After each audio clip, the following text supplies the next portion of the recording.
à tous, merci de nous rejoindre pour notre 18e étude biblique. Aujourd'hui, nous allons parler de la dîme. Alors, qu'est-ce que la dîme? Le fait de ne pas donner la dîme pourrait-il nous empêcher d'aller au paradis? Donc, nous allons répondre à ces deux questions, entre autres, pendant notre étude. Si vous ne l'avez pas encore imprimée, mettez cette vidéo en pause et allez imprimer maintenant cette leçon en cliquant sur le lien qui se trouve dans la boîte de description ci-dessous. Prions maintenant. Dieu céleste, merci beaucoup pour nous accorder ce temps ensemble dans ta parole qui nous sanctifie par sa vérité. Que le Saint-Esprit soit avec nous pendant cette étude sur la dîme. Au nom de Jésus-Christ. Amen.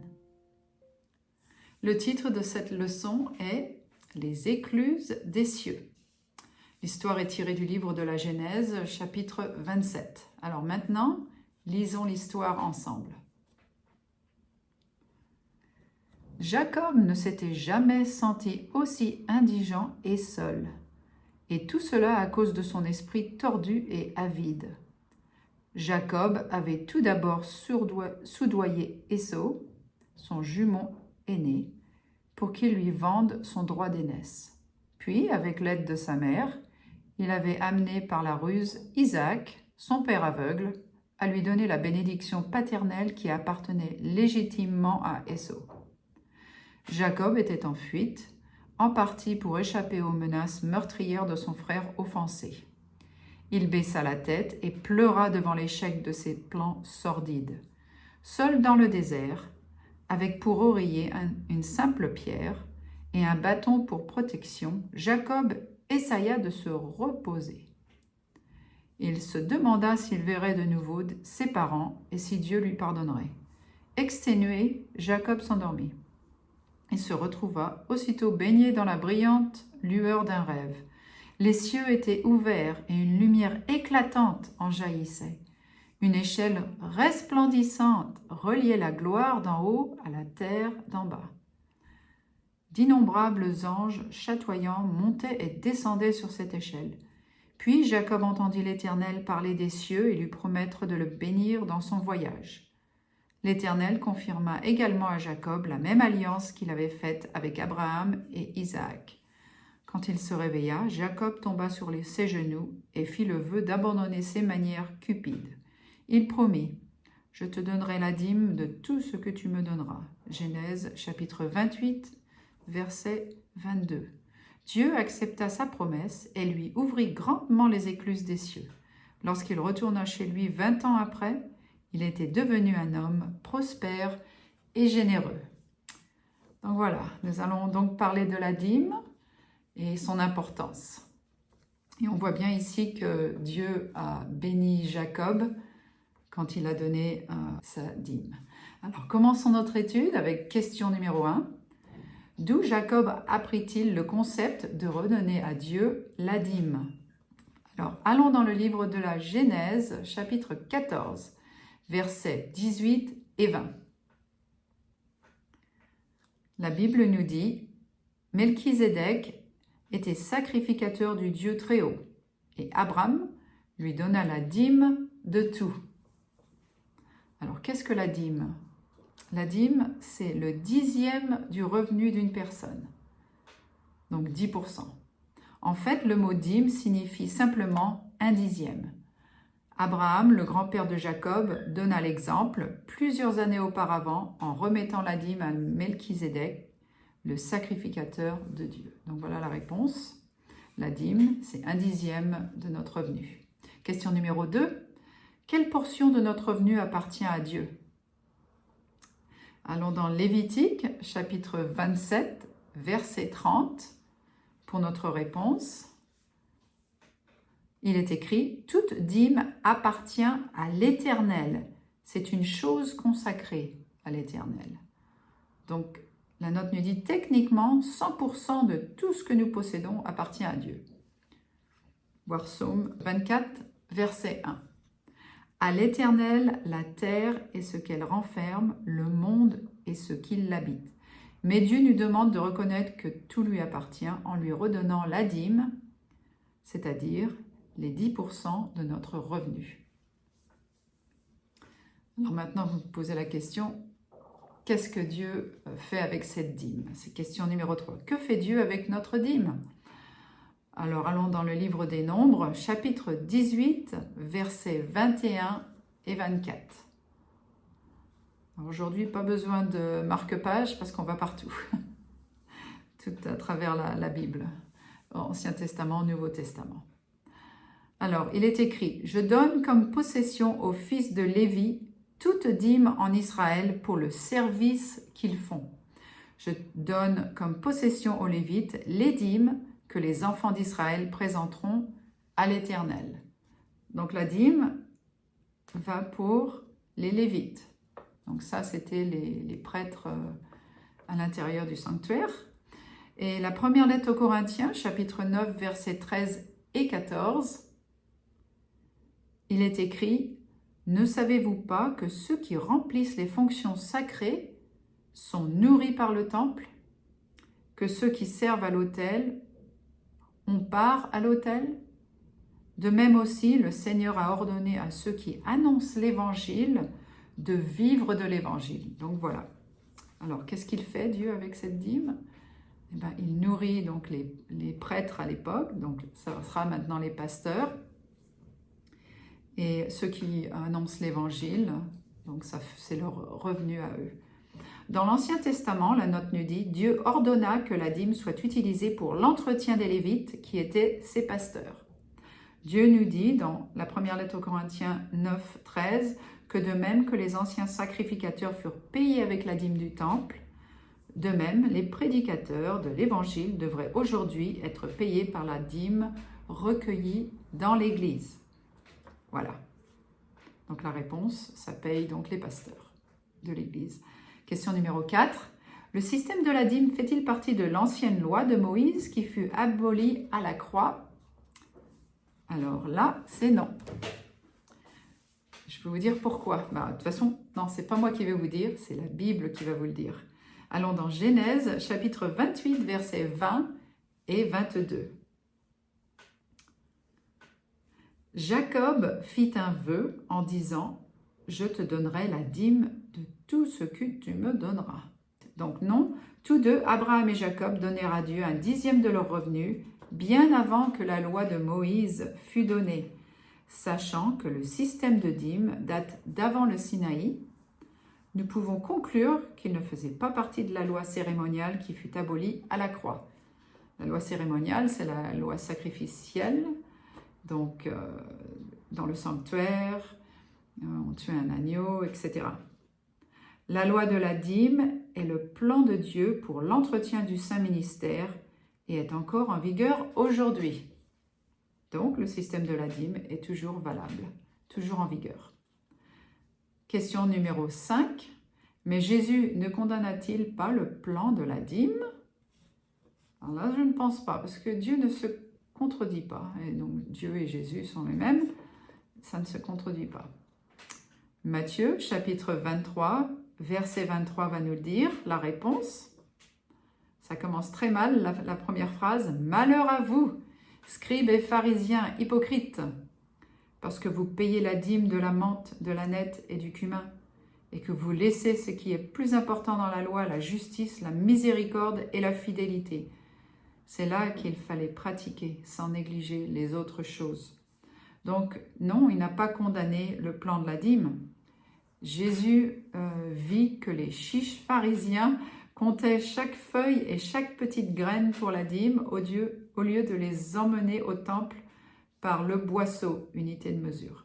Ainsi, il les réprimanda d'être si précis dans le calcul de la dîme, alors qu'ils étaient loin du compte en justice, en miséricorde et en fidélité. Il ne les condamna pas par rapport à leur dîme, mais parce qu'ils négligeaient les autres grands principes du christianisme. C'est la raison pour laquelle Jésus dit « c'est là ce qu'il fallait pratiquer », parlant de la dîme, sans négliger les autres choses. Donc non, il ne condamne pas le plan de la dîme, au contraire. Question numéro 6. Quelle est l'époustouflante promesse que Dieu fait au sujet de la dîme? Allons dans le livre de Malachie, juste avant le Nouveau Testament. Chapitre 3, verset 10. La Bible nous dit « Apportez à la maison du trésor toutes les dîmes. Mettez-moi de la sorte à l'épreuve, dit l'Éternel des armées. Et vous verrez si je n'ouvre pas pour vous les écluses des cieux, si je ne répands pas sur vous la bénédiction en abondance. » Voilà une promesse. Amen. Donc la note nous dit, Dieu dit, si vous doutez, faites une expérience avec la dîme. Testez-moi et voyez si je ne vous redonne pas une bénédiction au-delà de toutes vos espérances. Des milliers et milliers de personnes fidèles dans la dîme vous diront que cela est vrai. Dieu vous donnera toujours plus que vous ne pourriez lui donner. Voilà, ça m'est arrivé, témoignage. Pas assez d'argent pour les factures, mais moi, je me suis dit, Dieu, je vais te donner le 10e de mon revenu, quelles que soient les factures, je veux être fidèle à toi. Donc j'ai donné l'argent et les factures, en fait, et bien, ce qui s'est passé, j'avais encore de l'argent dans mon compte. Et il y a certaines factures qui avaient des dates en fait qui avaient été changées, ou il y en avait une où c'était marqué que je ne devais rien du tout avant le mois d'après. Donc comme quoi Dieu est très fidèle à ceux qui sont fidèles à lui et il faut lui faire confiance. Voilà. Question maintenant numéro 7. Dieu dit à son peuple d'apporter toutes les dîmes à la maison du trésor. Que signifie cela? Allons dans le livre de Néhémie, chapitre 13, verset 12. C'est dans l'Ancien Testament. Alors, tout Juda apporta dans les magasins la dîme du blé, du mou et de l'huile. Donc les magasins, c'est les maisons de trésor. Donc voilà, que signifie cela? Le magasin est la maison du trésor, ou la trésorerie de l'Église de Dieu. Différents textes bibliques ainsi que des notes de marge associent maison du trésor à magasin. Dans Malachie, chapitre 3, verset 10, Dieu fait allusion au magasin comme étant ma maison, c'est-à-dire son Église, ou son temple. Les autres passages faisant allusion au magasin comme étant le temple, ou la trésorerie du temple, se trouvent dans le premier livre des Chroniques, chapitre 9, verset 26, voire marge. Deuxième livre des Chroniques, chapitre 31, versets 11 et 12, voire marge. Et dans Néhémie, chapitre 10, versets 37 et 38. Il est donc évident que le magasin est la trésorerie de l'Église de Dieu. Voilà. Question numéro 8. Qui reçoit vraiment l'argent lorsque nous remettons la dîme? Donc, allons dans Hébreux chapitre 7, verset 8. On a vu tout à l'heure ceux qui reçoivent la dîme, ce sont ceux qui sont les prédicateurs, ceux qui proclament l'évangile.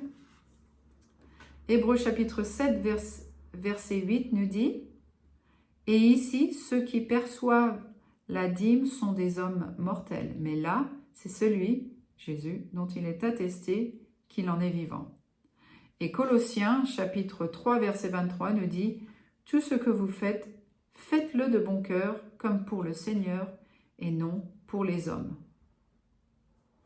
Donc, voilà, la note dit « Nous devons toujours nous rappeler que nous ne remettons pas notre dîme aux gens, mais à Dieu.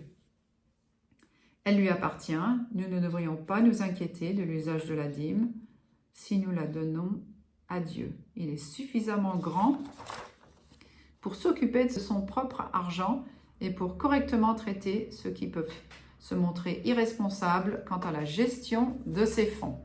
Donc nous, notre travail, c'est de donner la dîme en remerciant Dieu pour tout ce qu'il nous a donné.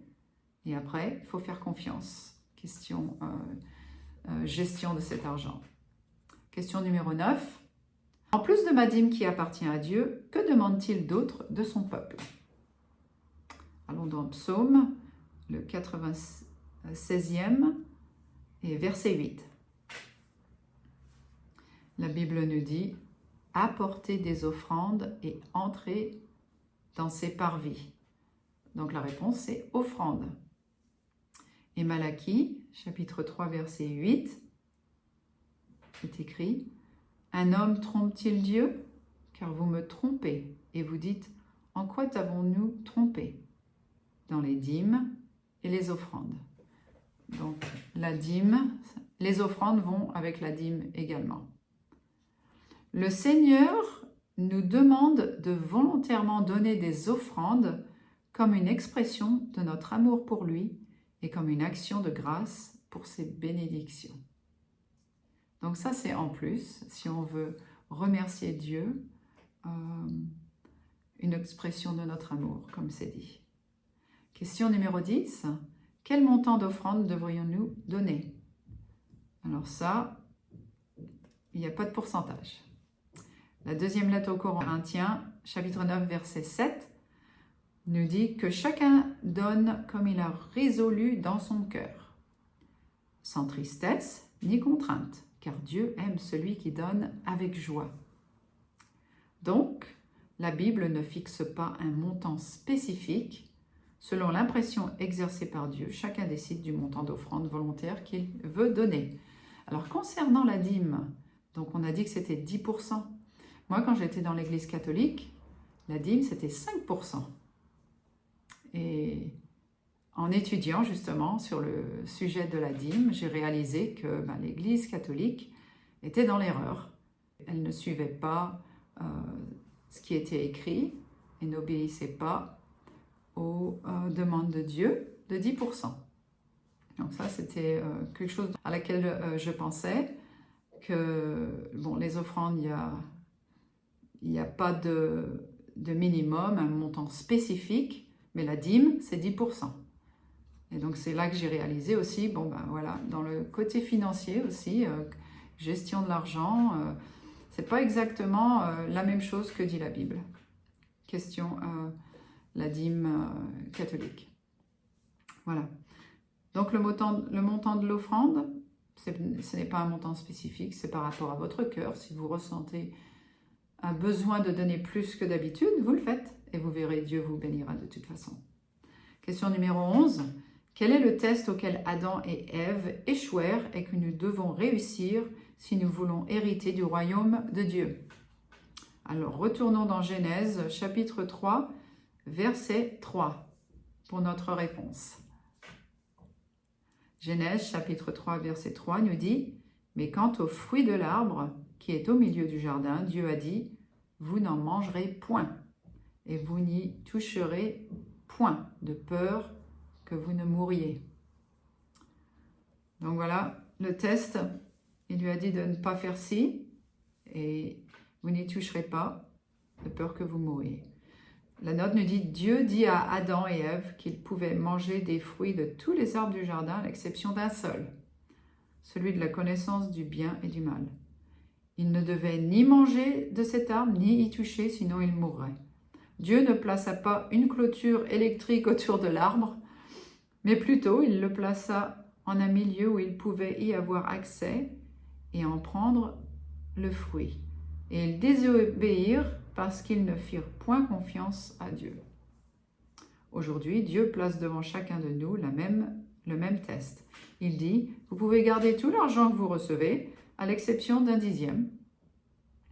Cet argent m'appartient, ne le prenez pas. Cependant, il le laisse où l'on peut y accéder et le prendre si nous le désirons. Mais lorsque nous le prenons, nous perpétuons le péché d'Adam et Ève. Dieu n'avait pas besoin du fruit de cet arbre spécial. Il ne servait qu'à tester leur loyauté. De même, il n'a pas besoin de notre dîme. Il possède tout. C'est un test de notre amour, de notre loyauté et de notre confiance. Voilà. Donc, si on veut hériter le royaume de Dieu, il serait bien d'obéir à Dieu. Tout simplement. Question numéro 12. Quel est le commandement que nous transgressons lorsque nous refusons de redonner à Dieu les dîmes et les offrandes? Alors ça, c'est vraiment sérieux parce que c'est un des commandements que nous ne gardons pas. Alors, on était dans Malachie, en fait, tout à l'heure, chapitre 3, verset 8. « Un homme trompe-t-il Dieu, car vous me trompez et vous dites, en quoi t'avons-nous trompé? Dans les dîmes et les offrandes. » Donc, ça veut dire que Ils volaient l'argent de Dieu. Et dans Exode, chapitre 20, verset 15, qu'est-ce qu'il est dit? Tu ne déroberas point, donc tu ne voleras point. C'est une offense très très sérieuse. Dieu dit que ceux qui sont sciemment infidèles dans le paiement des dîmes et des offrandes sont des voleurs. C'est déjà une mauvaise chose que les hommes se volent entre eux, mais que dire de ceux qui osent voler Dieu? Il est également difficile de croire que certains s'abaissent à voler l'argent que Dieu destine à la propagation de l'Évangile auprès de ceux qui sont perdus. Donc voilà, voler l'argent d'une personne, c'est une chose, mais voler l'argent de Dieu, c'est une autre. Et ça a des conséquences éternelles. Question numéro 13. Que dit Dieu au sujet de ce qui arrivera à ceux qui dérobent sciemment des dîmes et des offrandes? Alors retournons dans Malachie, chapitre 3, verset 9. Et la Bible nous dit, « Vous êtes frappés par la malédiction et vous me trompez, la nation tout entière. » Première lettre aux Corinthiens, chapitre 6, verset 10. « Ni les voleurs, ni les cupides, ni les ivrognes, ni les outrageux, ni les ravisseurs n'hériteront le royaume de Dieu. » Donc, ceux qui ne sont pas fidèles dans le paiement des dîmes et des offrandes seront frappés par la malédiction. Et à moins qu'ils ne changent, jamais des voleurs n'entreront pas dans le royaume de Dieu. Donc, c'est très très sérieux. Quand Dieu nous dit que personne ne rentre dans le royaume de Dieu parce qu'ils ont volé quelque chose, et ça veut dire qu'il ne changera pas du tout ce qu'il a dit. Parce que Dieu ne change jamais. Donc voilà, ça serait quand même bête de ne pas aller au ciel parce qu'on n'a pas retourné la dîme à Dieu ou voler quelque chose de quelqu'un, ça serait quand même bête. Question numéro 14. Pourquoi la convoitise est-elle si dangereuse? Allons dans le livre de Luc, chapitre 12, verset 34. La Bible nous dit « Car là où est votre trésor, là aussi sera votre cœur. » Voilà, la convoitise est mortelle, nous dit la note, parce que notre cœur suit nos investissements. Si mon but est d'accumuler de l'argent, mon cœur devient avide, rapace et orgueilleux. Mais si mon but est de faire avancer l'œuvre de Dieu, mon cœur devient aimant, affectueux, généreux et humble. Amen. Notre cœur suit forcément notre trésor. Nous ne devrions jamais oublier que ce fut l'avidité de Judas et son amour pour l'argent qui l'amèneront à trahir Jésus pour 30 pièces d'argent. Voir Matthieu chapitre 26, versets 14 à 16. Donc voilà, la convoitise c'est une très mauvaise chose. Autant, dès qu'on reçoit de l'argent, de mettre cet argent, les 10% plus l'offrande, pour les œuvres de Dieu, pour faire avancer l'Évangile, pour qu'il soit proclamé dans le monde entier, pour que Jésus revienne plus tôt. Amen. Question numéro 15. Que pensez-vous que Jésus éprouve lorsque nous lui dérobons des dîmes et des offrandes? Allons dans le livre des Hébreux, chapitre 3, verset 10. La Bible nous dit « Aussi je fus irrité contre cette génération, et je dis, ils ont toujours un cœur qui s'égare. » Donc Jésus éprouve probablement ce qu'un parent éprouverait si son enfant volait de l'argent de son portefeuille. Ah oui. Perdre l'argent n'est pas ce qui importe le plus, mais plutôt ce qui est profondément décevant, c'est le manque d'intégrité, d'amour et de confiance démontré par l'enfant. Certainement, aucun de nous ne voudrait chagriner le cœur de notre Sauveur. Donc non. Voilà, donc Jésus est irrité contre cette génération, il est vraiment déçu. Question numéro 16, on approche la fin. Quels sont les autres principes bibliques que Dieu partage avec nous quand il s'agit de donner? Alors, il y en a beaucoup. 2, 4, 6, 8. Alors le premier, deuxième livre des Corinthiens, chapitre 8, verset 5. Ils se sont d'abord donnés eux-mêmes au Seigneur. Numéro 2, Proverbes, chapitre 3, verset 9. Honore l'Éternel avec tes biens et avec les prémices de tout ton revenu. Les prémices, donc ce sont les premiers fruits. Troisième, Proverbes, chapitre 11, versets 24 et 25. Tel qui donne libéralement devient plus riche, et tel qui épargne à l'excès ne fait que s'appauvrir. L'âme bienfaisante sera rassasiée, et celui qui arrose sera lui-même arrosé. Amen. Le quatrième, Actes, chapitre 20, verset 35. Il y a plus de bonheur à donner qu'à recevoir. Ça, c'est bien vrai. Ouais. Alors maintenant, Luc, chapitre 12, verset 21. Il en est ainsi de celui qui amasse des trésors pour lui-même et qui n'est pas riche pour Dieu. Voilà, donc si on amasse nos trésors, on n'est pas riche pour Dieu. Luc, chapitre 6, verset 38. Donnez et il vous sera donné. On versera dans votre sein une bonne mesure, serrée, secouée et qui déborde. Donc en abondance. Dès qu'on donne, on reçoit une bénédiction, une pluie de bénédictions en abondance. Alors la septième, première lettre aux Corinthiens, chapitre 16, verset 2. Que chacun de vous, le premier jour de la semaine, mette à part chez lui ce qu'il pourra, selon sa prospérité. Donc voilà un bon conseil. Dès que moi, je me rappelle quand je recevais ma paye le vendredi, eh ben, le même jour en fait, c'était même pas le premier jour, c'était le jour de la paye, je mettais l'argent tout de suite, je le mettais de côté pour le sabbat. C'est une bonne habitude, sans y penser tout de suite. Et après, je disais à Dieu, Dieu, occupe-toi de nos factures. Voilà. Et la dernière, le 8e, Deutéronome, chapitre 16, verset 17, nous dit « Chacun donnera ce qu'il pourra, selon les bénédictions que l'Éternel, ton Dieu, lui aura accordées. » Donc à chaque fois qu'on donne, il y a le mot bénédiction qui va avec. Il y a le mot richesse. Il y a le mot arrosé, bonheur, si on regarde, bienfaisant, qui déborde. Donc c'est toutes des bonnes choses positives. Les 9/10 de mon revenu, avec la bénédiction de Dieu, sont plus profitables que les 10/10 sans sa bénédiction. Oui, ça c'est bien vrai. J'ai fait mon témoignage tout à l'heure. Et je ne sais pas comment ça se passe, mais avec 9/10, on se débrouille mieux que si on avait 10/10, donc un plein.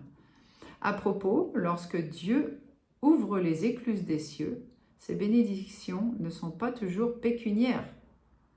Elles peuvent inclure des choses telles qu'une bonne santé, voilà, une paix d'esprit, des prières exaucées, une protection, une famille soudée et affectueuse, une force physique, une aptitude à prendre de sages décisions, une relation plus proche avec Jésus, une réussite au gain des âmes, une vieille voiture encore en état de marche. Encore un témoignage, voilà.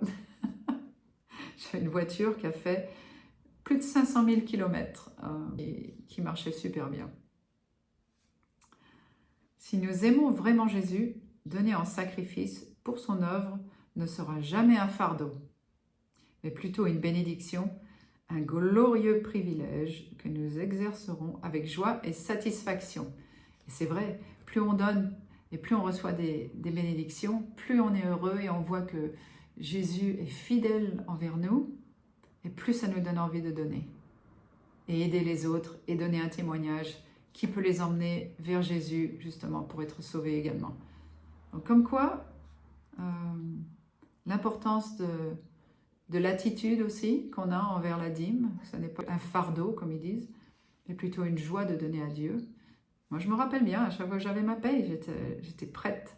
Tout de suite, ça partait, en lui remerciant, en lui donnant la dîme et l'offrande. Alors, l'avant-dernière question, question numéro 17. Que représentait l'échelle que Jacob vit dans son rêve? Alors, allons dans l'évangile de Jean, chapitre 1, verset 51. Il est écrit « En vérité, vous verrez, désormais le ciel ouvert et les anges de Dieu monter et descendre au-dessus du Fils de l'homme. » Donc, l'échelle, c'est le pont entre la terre et le ciel. Et ce pont, c'est Jésus. Jacob vit une échelle qui faisait le pont entre les cieux et la terre et symbolisait le Fils de l'homme. Dieu nous a dit dans Malachie chapitre 3 verset 10 que si nous apportons toutes les dîmes dans le magasin ou dans la trésorerie de l'Église, il ouvrira pour nous les écluses des cieux et nous versera une bénédiction que nous pourrons à peine encaisser. Cette bénédiction est Jésus. Amen. Question numéro 18, notre dernière question. Quel est le plus beau cadeau que nous pouvons donner à Jésus? Proverbe, chapitre 23, verset 26, je donne là la réponse. Et c'est toujours la même chose en fait. Quand on veut se soumettre à Dieu, quand on veut tout lui donner, la première chose qu'on donne, c'est notre cœur. Mon fils, donne-moi ton cœur et que tes yeux se plaisent dans mes voies. Et Marc, chapitre 7, verset 6, la Bible nous dit « Ce peuple m'honore des lèvres, mais son cœur est éloigné de moi. » Donc le cœur, la volonté, c'est ça qu'il veut. Il veut qu'on fasse sa volonté, il veut qu'on choisisse de le suivre. Et ça, donc le cœur ou l'esprit, c'est ça qu'il veut. Il veut être dans notre esprit, dans notre cœur. Question d'appel maintenant. Lorsque nous sommes fidèles dans les dîmes et les offrandes, Jésus devient alors notre partenaire dans tout ce que nous entreprenons au cours de notre vie. Désirez-vous l'inviter à être votre partenaire en lui rendant vos dîmes et vos offrandes? J'espère que oui. J'espère que oui. Parce qu'il y a beaucoup de bénédictions et je sais que c'est dur. Quand on n'a pas beaucoup d'argent, moi j'en avais pas beaucoup, je vivais de chèque en chèque. Quand je recevais un chèque, ça repartait tout de suite, il n'y avait plus d'argent. Mais il faut être fidèle et avoir confiance.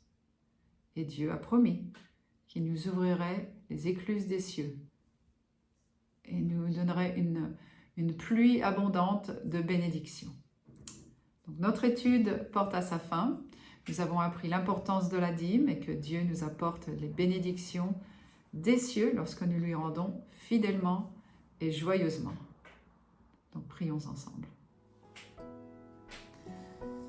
Cher Père Céleste, Tout-Puissant, merci pour cette étude très importante sur la dîme. Je prie pour que ceux qui ne la donnaient pas soient maintenant convaincus de le faire, démontrant leur fidélité et confiance en Dieu. Tu nous promets de grandes bénédictions lorsque nous tournerons à ce sujet. Merci pour tout. Au nom de Jésus-Christ. Amen. Merci bien d'avoir participé à cette étude. J'espère qu'elle vous a apporté une nouvelle connaissance et que vous commencerez ou continuerez à lui être fidèle. En attendant de nous revoir, que Dieu vous protège. À bientôt.